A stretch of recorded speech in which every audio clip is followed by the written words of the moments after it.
고통의 비밀이란 책이 근래에 써졌어요. 그 쓰신 분은 의학 박사고 또 의사 생활을 오래 해왔고, 그러니까 이분은 나름대로 그 심리학, 또 타의학, 의학, 생물학 이런 걸 이제 통탈해서 고통의 비밀이라는 그 책을 썼는데, 고통이란 정의는 이제 기본적으로 몸의 기능이 손상된 척도, 그러니까 내 몸이 어떤 기능이 손상되면은 고통을 느끼게 돼 있다는 거죠. 그러나 이분은 자기가 실질적으로 의학을 전공한 자로서 고통은 내가 나를 보호하기 위해서 온다 그래요. 고통을 느낀다고 그래요. 내가 나를 보호하기 위해서 느끼는 게 고통이라는 거죠. 그러니까 고통을 여러분들이 물리적 고통만 생각하지 말고 어떤 정신적, 심리적으로 생각한다면 내가 나를 보호하려 하다 보니까 그 고통이 온다는 거예요. 꼭 어떤 기능이 손상돼서만이 오는 고통이 아니라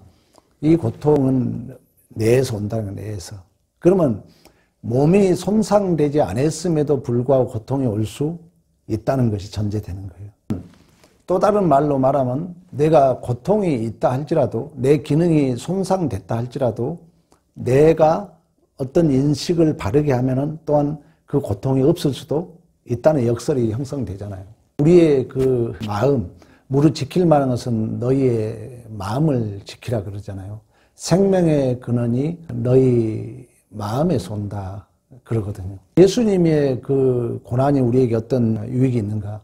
사실 그 어떤 현상의 그 고통의 무게보다도 해석하는 자에 따라서 그 현상의 무게가 10kg가 내가 어떻게 해석하냐에 따라서 100kg가 될 수 있고, 그 10kg의 무게가 1kg가 될 수 있다는 거죠. 강자 물리학에 대한 얘기를 했잖아요. 그러니까 보는 자의 의도와 관찰자의 의도에 따라서 그 주파수 에너지 현상으로 있었던 것이 실체화된다는 거죠. 왜냐하면 신앙도 사실 좀 형이사각적인 게 있기 때문에 내가 어떻게 인식의 구조를 바꿔가냐는 너무나 중요하거든요. 이게 안 되니까 사실 신앙이 안 변하는 거거든요. 교회는 다니지만 막상 어떤 문제가 발생되면은 해석의 능력이 안 되니까 자꾸 그 있었던 페르소나적이고 그림자적인 해석만 하고 있거든요. 그러다 보니까 우리의 그 언어 투라든가 이런 것들이 안 변하죠. 또 어떤 이기심 문제, 자존심 문제, 탐심의 문제 막 결부되면은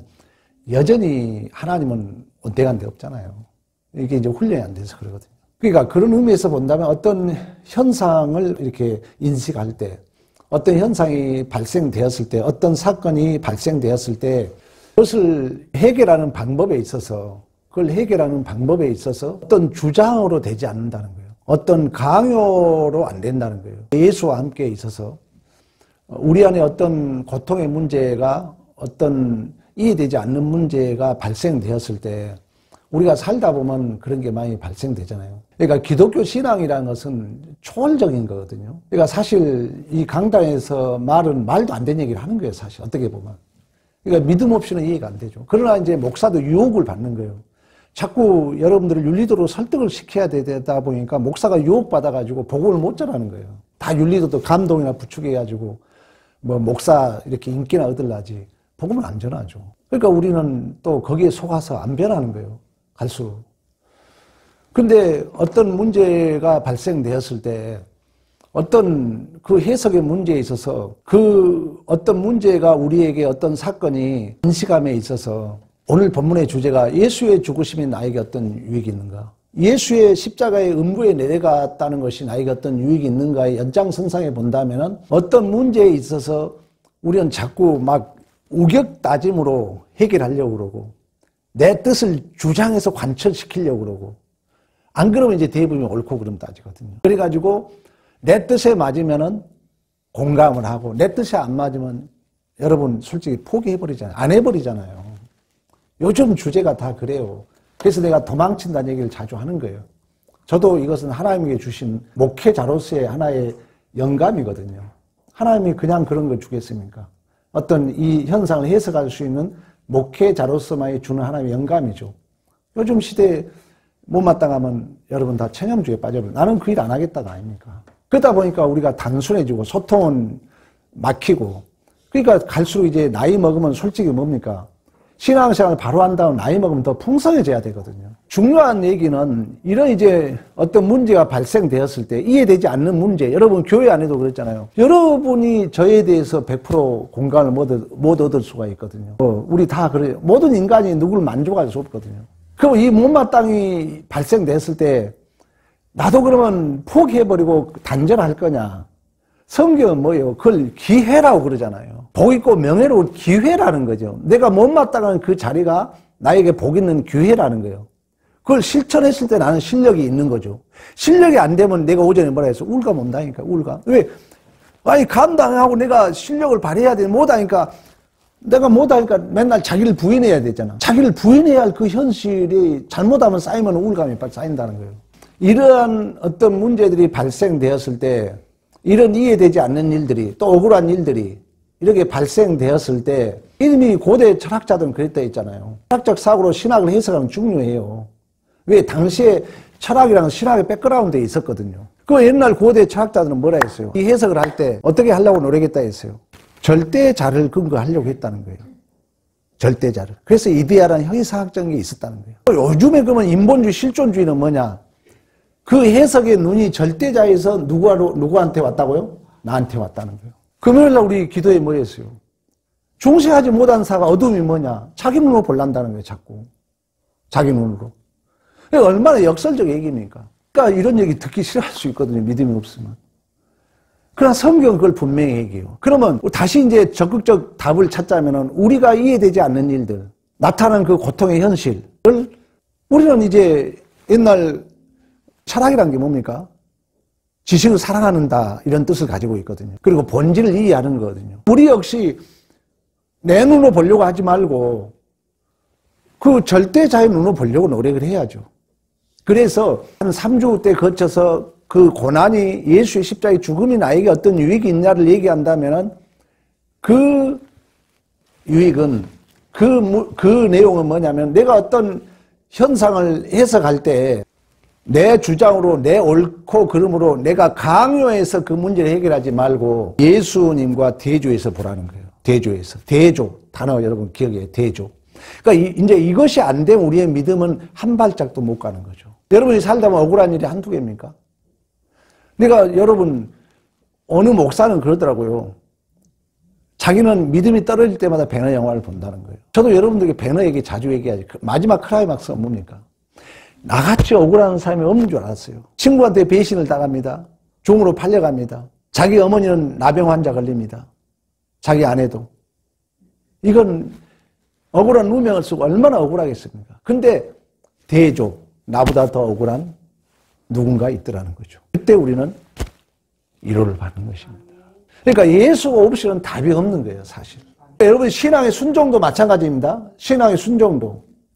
우리 시에 예수님이 억울하면서 아버지 뜻대로 없어 순종하거든요. 근데 우리는 예수하고 믿음의 문제, 예수하고 안 끌고 가니까 내가 정해놓은 울타리 내에서 신앙생활 하죠. 딱 정해놓고 이것만. 사실 이 시대가 미국을 보고 중국을 보면서 이건요, 예언자적 입장에서 기독교의 현상이에요. 갈수록 이제 이기주의로 갈 겁니다. 그러니까 우리가 이걸 교회에서 실천해야 손해보더라도 여러분들이. 아버지 뜻대로. 아버지 뜻대로 여러분들이 살려고 노력해야 돼요. 그래야 우리의 자녀들이 나중에라도 부부간에 결혼했을 때 요즘 우리 자녀도 있지만 여러분 부부간에도 요즘은 너건내가 따진다니까요. 부부간에도 옛날에 있을 수 없는 일이잖아요. 그럼 우리가 신앙생활이 바르게 안 되면 우리 자녀는 더 그럴 거예요. 부부가 아니에요. 그러면 그 다음 세대는 어떻겠습니까? 아직 애들도 요즘 더 안 나오고 이러는데. 그러니까 이 종말의 징조는 더 확연해진다는 말이 맞는 거예요. 그럼 우리가 그 역설의 삶을 살아야 돼요. 죽는 한이 있더라도 여러분 목사 말씀대로 살아야 돼요. 설교 말씀대로 살아야 됩니다. 우리가 손해보더라도. 그렇지 않으면 방법이 없는 게 다음 세대예요. 자, 오늘 본문도 마찬가지입니다. 오늘 본문에 음부에 내려갔다는 말이 우리에게 어떤 유익이 있는가? 이것을 웨스트민스터 신앙고백서 50문에 뭐라면 완전히 무덤에 묻혔다는 거예요. 완전히 무덤에 묻혔다는 것은 또 다른 이야기는 예수께서 완전히 고통을 당하셨던 것처럼 예수의 죽으심이 나에게 어떤 유익이 있는가를 물었던 것처럼 완전히 무덤에 묻혔다는 거예요. 완전히 예수님께서 십자가에 죽으시고 무덤에 묻혔다는 거예요. 근데 그 십자가에 죽으심은 뭐에 대한 죽음이라 했어요? 죄에 대한 죽음이라 그랬잖아요. 그러니까 이런 것들이 나에게 어떤 유익이 있느냐의 문제거든요. 죄에 대해서 죽고 죄에 대해서 완전히 묻혔다는 거예요. 그래서 우리는 더 이상 죄하고 상관이 없는 거예요. 그 죄는 뭐라 했어요? 하마르티아거든요. 그 죄는 좀 더 적극적 의미로 말하면 내가 선악과의 주인이 되는 거거든요. 이런 것들이 이제 딜레마죠, 사실. 그럼 나는 없는가? 아니에요. 자꾸 우리는 말씀에 내가 차압당해야 된다 그러잖아요. 나는 없는가? 아니에요. 여러분들이 자꾸 지향성이 완전주의는 없어요. 하나님 우리의 의도만 보거든요. 우리의 지향성만 봐요. 우리의 방향성만 봐요. 항상 여러분들이 내 중심적으로 갈 것인가 하나님 중심적으로 갈등이 있는 거예요. 이때 우리는 하나님 중심적인 결정을 하는 거예요. 그리고 순종하는 신앙이에요. 그걸 신앙이라 그런다고요. 그것이 완전주의는 없는 것입니다. 근데 문제는 뭐냐? 여기서 하나님의 지향성을 안 갖고 내 의도대로 간다는 거죠. 이건 죄예요. 이건 사단의 괴계에 말려든 거예요. 왜? 둘 중에 중간은 없거든요. 그런 의미에서 나는 완전히 묻혔다. 완전히 땅에 묻혔다 얘기를 하는 거예요.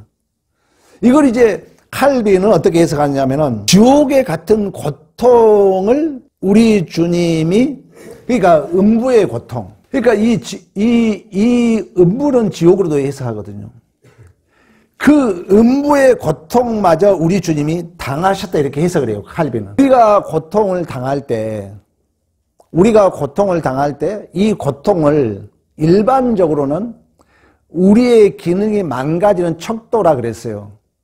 그러니까 요즘의 고통의 비밀은 이 고통이 어디에 있더라? 여기에 있더라는 거예요. 내에 있다는 것을 우리 한국적 정서는 뭐로 해석합니까? 그렇지, 마음으로 해석하는 거예요. 맞는 거예요, 마음으로. 그러니까 우리가 인간론이 참 공부를 못했던 거예요. 이걸 존 목사는 어쩌면 이성이라고 해석했다고 저는 나름대로 보는 거예요. 그러니까 이 내를 우리 그러잖아요. 중심 그러잖아요. 그러나 서양은 중심하면 이리 가거든요. 내라는 거예요, 내. 그 고통이 내에서 있더라는 거예요. 그러니까 내 기능이 망가졌어도 내 마음이 어떠냐에 따라서 고통을 안 느낄 수도 있다는 거예요. 그리고 지금 내 기능이 앉았음에도 불구하고 내가 잘못하고 내 기능은 고통을 느낄 수 있다는 거예요. 그러면 내가 지금 고통을 당하는데 계속 우리가 연장한 내용입니다.